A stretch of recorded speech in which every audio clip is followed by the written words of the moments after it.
Justin Richards, and you're watching UDL TV. I'm Jake Marani, and you're watching UDL TV.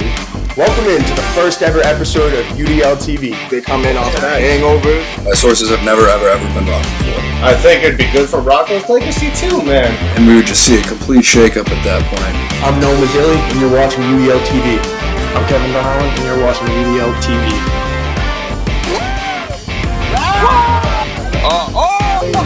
Clark wins it.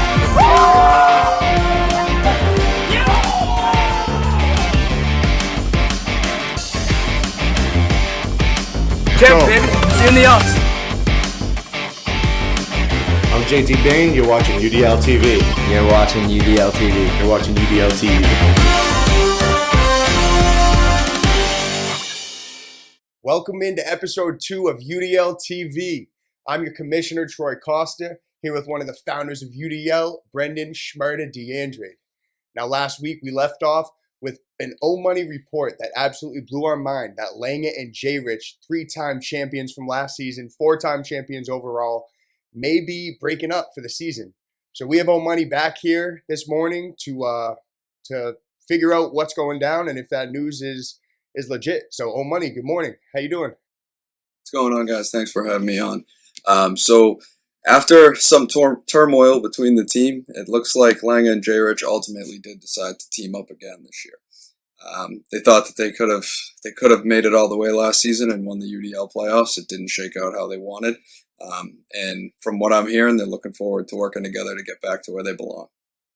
Makes sense. Lange and J. Rich gonna give it another run. 4-time champs. Why break it up? Similarly, you brought up Rocco and D-Hall, our season 3 champions, and the fact that Rocco might be thinking about AJ for next season. Is that something that he ended up doing? Yeah, so it looked as if Rocco and D-Hall were splitting up, and we're going to swap out partners with AJ and Kearney. So really it was set in stone that it was going to be Rocco and AJ, it was going to be D-Hall and Kearney, two new teams to the roster. And then a little bit down the road after that move had been made and that decision was made, AJ came up with an injury and it looks like he might be ineligible to perform this season, to play this season. So what I'm hearing is Rocco and Noah Mazzilli played some exhibition matches the past few days, and they have come to a deal to become teammates for the upcoming season. Wow. Nice. Rocco and Noah Mazzilli. So there's a O-Money bomb right here on UDL TV. We have Rocco and 2-time All-Star Noah Mazzilli teaming up next season. Schmerda, what do you think about that?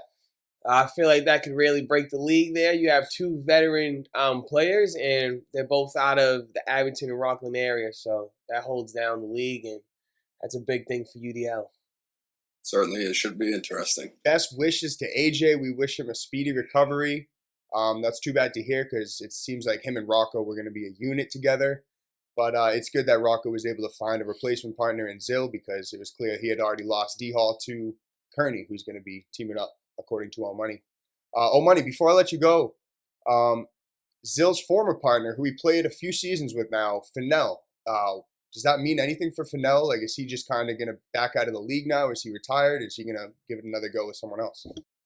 So from what I understand, Fennell mulled retirement, realized he didn't want to go out like that. So I have sources within his camp that have let me know that he has a new partner, a partner who has yet to play in a tournament in the Ultimate Die League, who I believe the quote that I heard from his camp was, after this season, they're going to need a super Ultimate Die League for me and my teammate. Oh, wow. So we're going to see how that goes. I can't tell you who the prospect is, but there could be big changes coming to the UDL. Wow. Well, thank you, O-Money. We'll keep an eye out on Fennell and his secret partner that he has coming in for season 4. But it's going to be a great season, a lot of new partnerships, and we appreciate you coming on and breaking the news to us. Thanks for having me, guys. Have a good night. Thank you. Thank you. Take care. Wow, Troy, that was huge news we got there from O-Money. So we had a championship team that just broke up. We have 2 teams now. We have Rocco and Mazzilli, and we have D-Hall and Kearney. Now, with those 2 teams, I feel like you still have star power on each team. So they still both have a great chance of making a UDL championship, don't you think? Absolutely. I think separating Rocco and D-Hall kind of adds even more intrigue to the league because that's Yeah. two absolute superstars breaking up. So with that being said, you mentioned we got these two new teams. We got Rocco Zill, we got D-Hall Kearney. Let's bring on two of our all-stars here. Let's bring on two-time all-star Tyler Hache. Let's bring on two-time all-star Fabiano Rosa to break down this big question. Good morning, boys. Thanks for coming on the show this morning. How you guys doing? Good morning. How you guys doing today?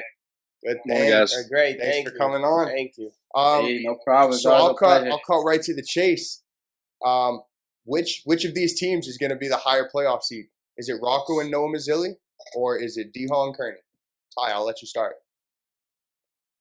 Wow, that's a tough question. These are four great players. I'm gonna have to go with D-Hall and Kearney.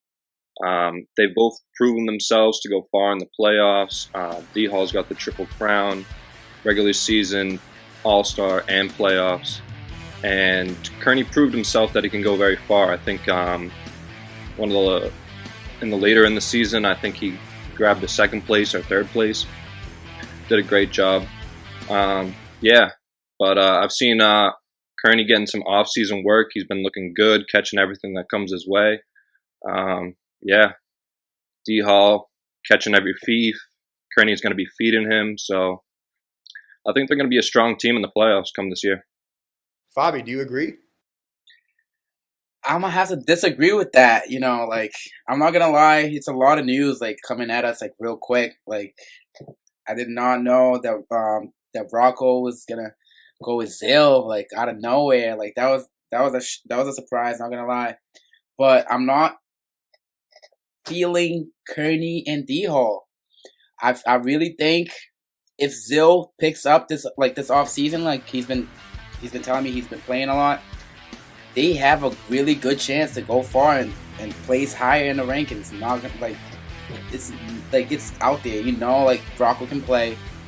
He's been showing it out there. Like D-Hall kind of choked a little bit. Sorry, I'm throwing shades, but I gotta say it. I really got a feeling that Rocco and Zill could really go far this year. Yeah, I mean, it's really tough to call. Ty, you say it great when you say it's a tough question because you do have two really strong teams here, and I think, if anything, both of these could be two top four seeds. So, Shred, I'll let you break the tie here. So, honestly, I feel like you guys both gave great points. Ty brought up the fact that Kearney's been to a finals before. D-Hall won 3 separate UDL championships. So he has a lot of things going on. Forget about the old Zill. I'm sorry, Shmerda, for interrupting you. Zill and Fennell, they bent to a final as well. I mean, they didn't get a ship, but they did get far. So that's true. You can never count them out. Yeah, so just like you said, Fabi, I was just going to say that. So you got Zill, who also been to a final, right? You have Rocco, who was number 2 on the UDL top 30 list. So you go ahead and you pair up Zill with someone who's number 2 on the top 30 list. I might have to go with my gut here. I'm going to go with Rocco and Zill. I'm more comfortable saying Rocco and Zill because I feel like Rocco was number 2 this year. He could very much be in the top 3 again next year, adding Zill to his team. So I feel like Rocco's not going to drop down in any performance, and I feel like D-Hall and Kearney also are going to have a great run. But to give one a nod over the other, I'm going to go with Rocco just because I feel like Rocco is a guy who could go for MVP as well. So he's a huge teammate to have for Mazzilli. Ty, any counters there? You got two people saying Rocco and Zill. Any counters? Yeah, I mean, I'm sticking with my gut. I'm saying D-Hall and Kearney. I mean, D-Hall's already proven himself to be clutch in this situation when it comes to it. 3 championships, that's no easy task. But this is unheard of. We might not ever see this in UDL history again, a championship team parting. I mean, this is going to be crazy. Let's see if it works out for either of them. That's a great point, Ty. Like, I don't think we're ever again going to see the playoff champions break up the following season. I don't think it's going to be right. That's rare. It's wild. It is wild. Yeah, boys, thanks a lot for coming on the show this morning. We appreciate your insight. We got a big tourney coming up on Saturday. Ty, you and Monday going to be ready. Fabi, you and JT, I know you're going to be coming strong. Yeah, we've been talking about it. We can't wait. We're ready for the first tourney of the year. Oh, yeah. Thank you, boys. Big ready. Great. Thank you. Great. Have a good morning. It's been a pleasure. After the break, we're going to have 2 All-Stars come on to the show to discuss who is the best non-champion player in the UDL. We'll see you guys after the break.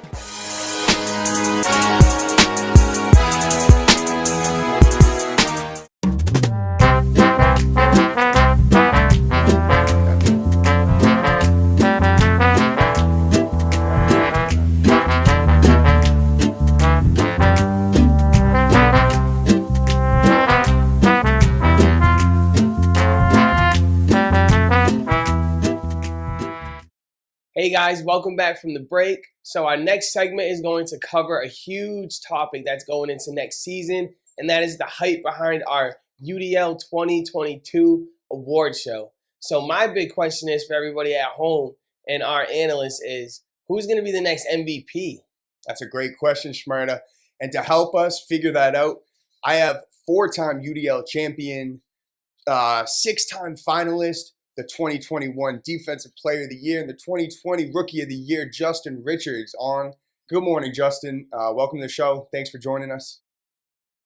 Morning. Hey, how you guys doing? Doing well. Good, man. Thank you. So, I wanna hear your top 5 MVP candidates heading into next season, and don't include yourself on this list because we know you're going to be up there. So let's hear your top 5 MVP candidates for 2022.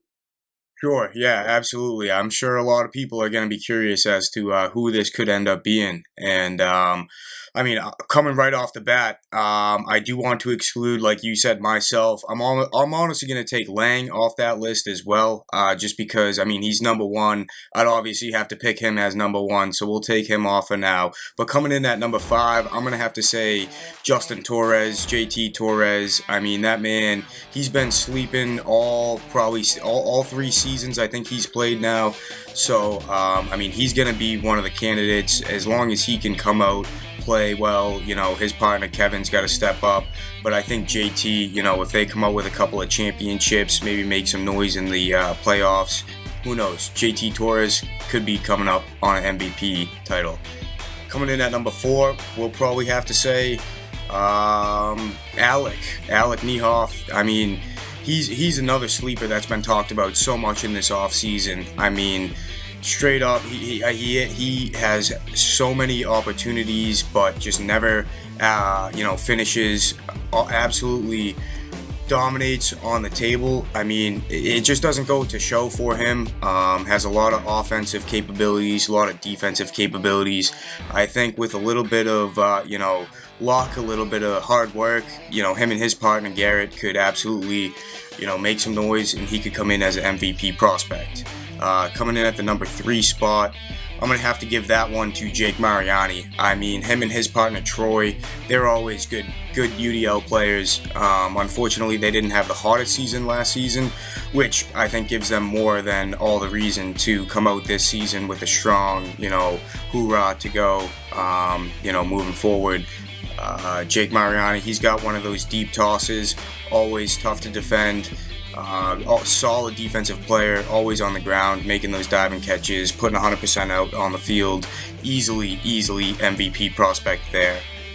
Coming in at number 2, hate to say it, but D-Hall, needs a little bit more love there. Definitely a MVP prospect. Kid's an absolute animal on defense. Pretty consistent on offense, I would say.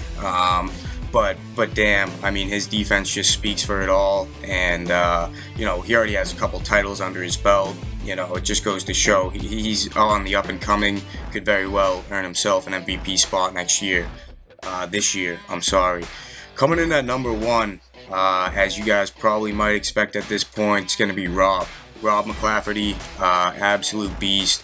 All around, probably one of the best dive players I've seen. Just so well-rounded, offense, defense, you name it, hitting the table, FIFAs, diving catches, whatever it is. Kid's always on his A game. Definitely a contender, strong contender for that one. So I would say keep your eyes out for Rob at the number 1 spot moving forward. Really good list. There you have it. That's Justin Richards, the 2021 Defensive Player of the Year. That is his top 5 MVP candidates for this upcoming season. What do you think, Shmurda? I feel like that list, head to toe, start to finish, is a great list. There's a lot of players that could have been on that list, but you to pick those 5 players, you have reasons for it. So I feel like you couldn't have gone anywhere else with those picks. I could have, but a lot of champions. Who would you sneak in as someone? So that someone that I would say? sneak in is Brian Shazo. He's a great player. That guy was one game away from the finals last year. He was a Defensive Player of the Year runner-up.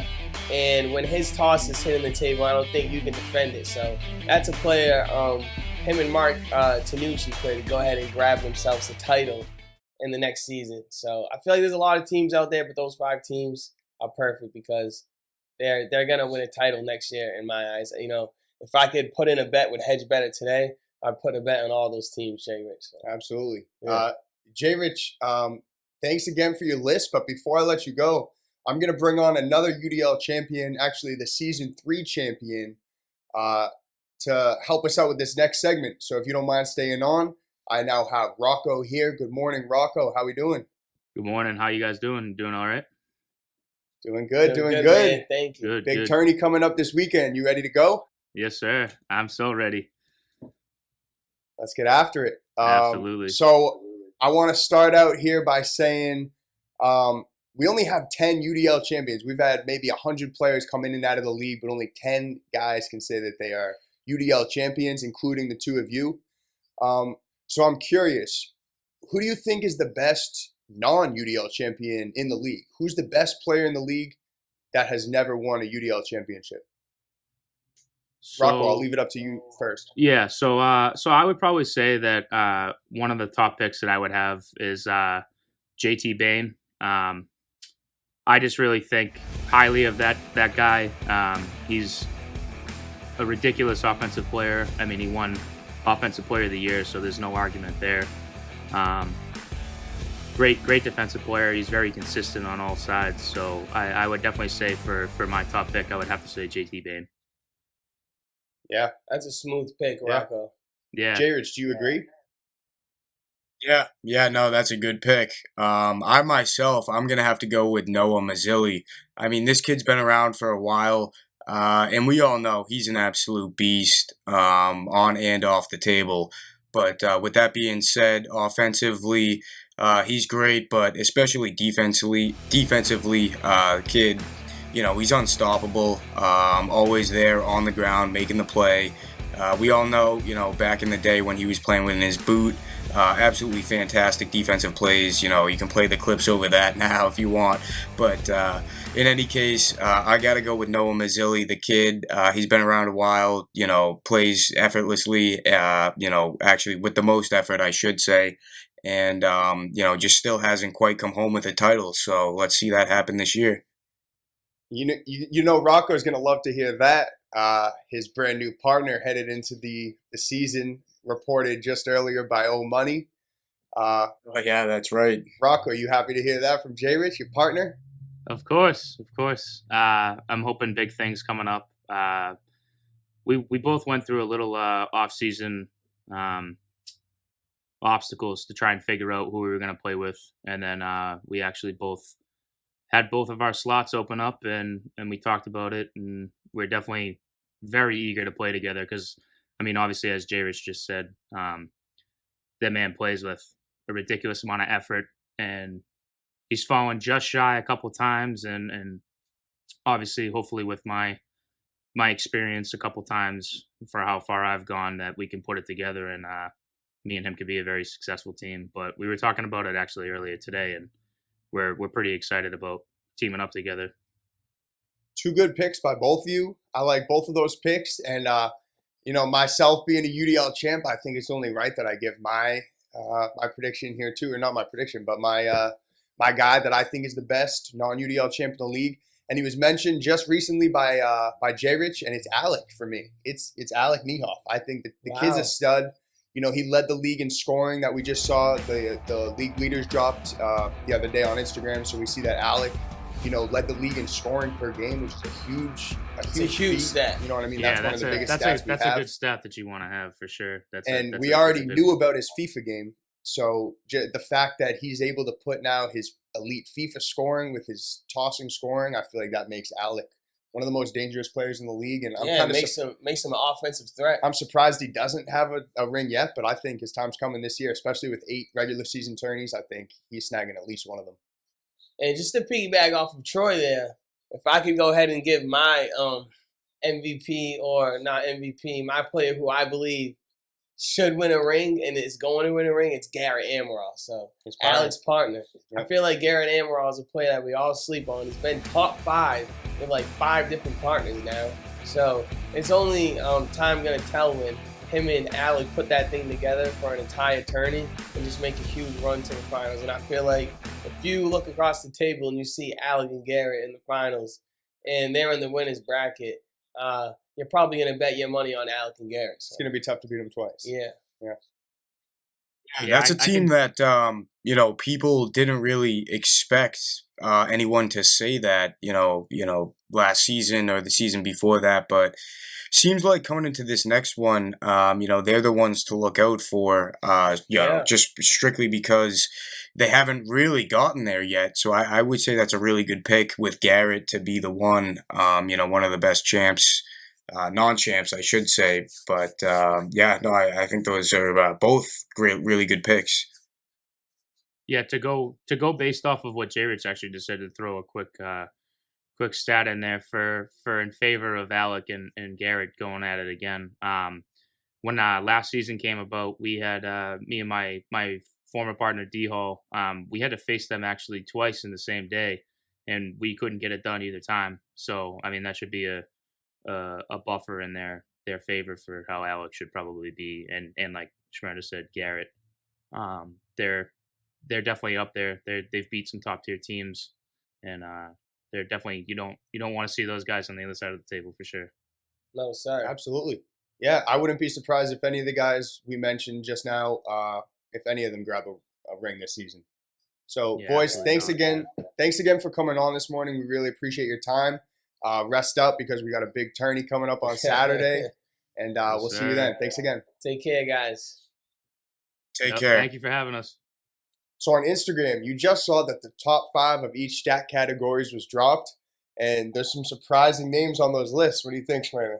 I feel like that list is phenomenal because it gives you a nice in-depth look at who are the offensive threats and who are really hitting table. And you know, that is a huge part of Die. I feel like defense really gets highlighted with the highlight plays and all that stuff, but you don't get to see in the top 10s who's really scoring. So at number 5, you have AJ, a person who probably went underneath the rug last season, and if you were hiding under a rock, you might not have made it to that last tournament, so you wouldn't know who AJ is, but he is a guy who's always steadily hitting the table and was a crucial part of him and Kearney making that finals run, and they came out slightly short in the end.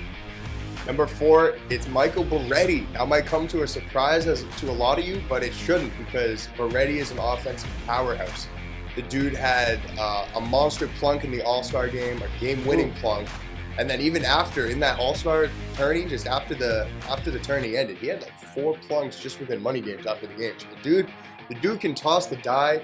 If him and Mood could put together a few more wins, I wouldn't be surprised at all to see Beretti consistently in that top 5 scoring each and every season. Beretti's a great player. That plunk in the All-Star tourney to win the game happened against me. And just let you know, those points are the points that really stick with you, and that's something I still haven't forgotten. So Beretti's a great pick. And at number 3, I believe we have Drew Myers, an all-star, a champion, an offensive player of the year. He's a person, two-time offensive player of the year. He's somebody that you can never forget. He's a top scorer in the league. He's the Stephen Curry of the league. He shoots from deep. His toss is high in the sky. When that thing hits the table, you don't know which direction it's going in. So Drew Myers is always going to be in the top 5, and I feel like it's a great spot to be at number 3, even though he didn't make a huge amount of tourneys last year. I was going to say, even on an off year, so to speak, for Drewski, compared to his 2 other Offensive Player of the Year campaigns, look at him, still right there at top 3 in scoring per game. Number 2, it's the MVP, the Lang, coming in at number 2. Number 2. He led the league in total scoring points, so he was the scoring leader. But yeah, for points per game, he's second, and he had a monster scoring season. He's dick tipping everywhere. He's plunking all the time. He's a guy you really have to look out for. His backspin is one of the best in the game, the way it just comes back in through the cups. There's really nothing wrong with the way he tosses. He's one of the best offensive players in the league, so it's really not a surprise to see him here at number 2. And Troy, that goes to say the number 2, probably a lot of people at home would have thought that was their number 1 because he leads the league in total points. But he does play a lot of games, so it actually is nice to still see him in there at 2 because he probably has the most game played as well, so that's crazy. But coming in at number 1, you have Alec Niehoff, a player that not a lot of people know. And Alec Niehoff is probably your favorite player's favorite player, okay? Because that dude is disgusting. He's always hitting the table. I don't think he ever airballs or misses the table. If you was to take a look at the people who have the least amount of self-points, Alec is probably leading in that statistical category as well because he's an offensive threat, scores a lot of points, and if you come to the tourneys, you know that man is very hard to catch the dive when it hits the table when he's throwing it. So there you have it. The UDL top 5 scorers on average for the 2021 season. And Troy, do you have anyone else that you would like to honorable mention? Yeah, wow, like that's a great list. Just take a look at that list real quick before we move on. That's an amazing 5. If there is one person that I think moving into 2022, already we know Money announced that Andrew Johnson, AJ, is unfortunately out for the season. Yes. Shoulder injury, out for the season. We're supposed to have a big sophomore season with Rocco, with the champ. So you hate to see him go down. I hate to see that. I wish you the best, AJ, and hopefully we can see you come in mid-season this year. Yeah, that'd be great if you could come back. But if not, we wish you a speedy recovery, and we hope to see you back season 5 at least. But yeah, so with that him, leaves a spot open. With that, right, that leaves a spot open. So if I were to see, let's say those same top 4 guys stay in there, if there's one 5th guy I'm going to throw in, I'm going to throw in Mark Tanucci. Wow. I think Mark Tanucci's a name that isn't talked about much, but he's another guy that's an offensive powerhouse. He's also a self-point powerhouse a little bit, so he can cut down on the self-points, but it's just because of how explosive his toss is. It's one of the higher tosses in the league, so accuracy isn't as high as it should be, but his effectiveness when it does hit is through the roof. So that's why he does do so well in scoring. So I think if he can cut down on his self points, that means the scoring average will definitely go up. Then all those self points are going to be cross the line. Points. Yeah, exactly. They're going to be across the line instead. So yeah, my pick right there is Mark. What about you? What do you got? If I was going to pick one person, and I feel like this person doesn't also get talked about enough, and that's going to be Nick Knapp. Mm-hmm. Nick Knapp, he's a championship winner. He goes to championship. He plays a lot of games. He scores a lot of points. And people who play a lot of games and score a lot of points are the people that are on these lists. So if you go to a tourney and you pay attention to these lists, you're going to notice that people on the list are the people that are putting in the work and then the people that make the plays that you remember. Mm-hmm. And I know Nick Knapp has made a lot of great plays in the past. He plunks.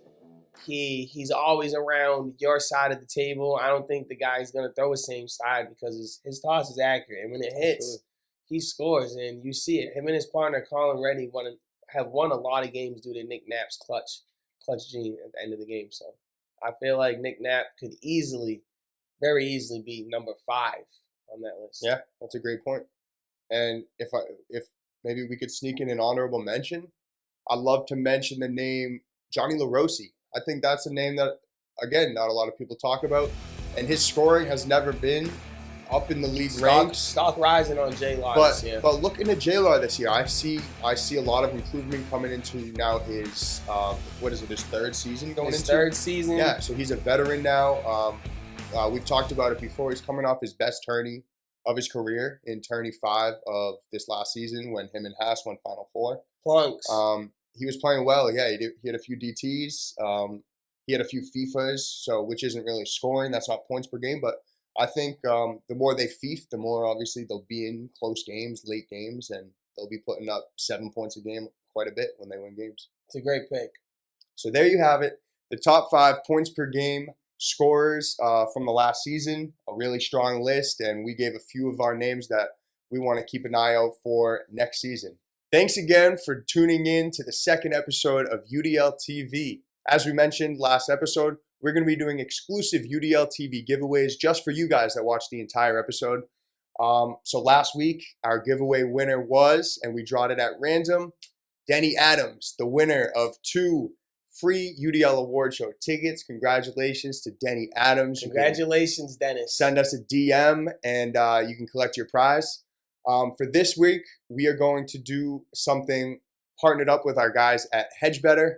HedgeBetter is going to offer us a free tourney entry, and stay tuned because we think they're going to be doing this quite a bit. So keep an eye on HedgeBetter. Definitely give them a follow right now. So yeah, HedgeBetter is going to be paying someone's tourney entry fee. So that's $25 free in your pocket. So you're going to be playing a tourney for free. Yeah. So yeah, send us a code HedgeBetter. Again, that's HedgeBetter. I'll put the code up right there on the screen.